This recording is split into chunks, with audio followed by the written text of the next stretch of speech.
In today's video, I'm going to teach you how to show spread on MetaTrader 5. Understanding the spread is really important if you want to trade effectively, because it shows the difference between the bid and ask price, which is essentially the cost of entering a trade.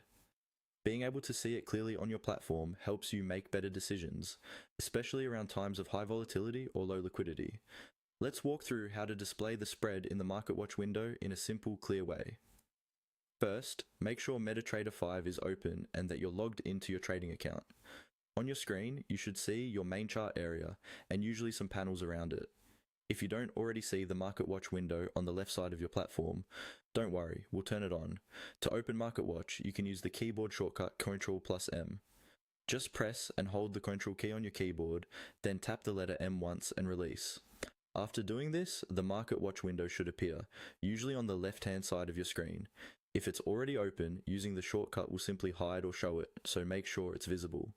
The MarketWatch window shows a list of trading instruments such as currency pairs, indices, or other assets, along with basic information like bid and ask prices.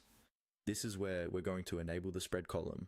Move your mouse inside the MarketWatch window anywhere over the list of symbols. Now, right-click with your mouse.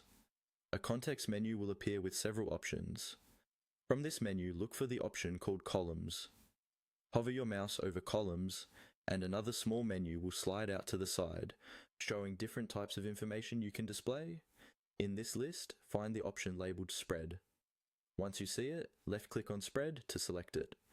As soon as you do that, a new column called Spread will appear in the MarketWatch window next to your existing columns. You should now be able to see the spread for each instrument listed, usually displayed in points.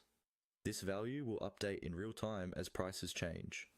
If your spreads seem very small or very large, remember that different brokers and account types can show different values, and spreads can widen during news events or low volume periods. That's all you need to do to show the spread on MetaTrader 5.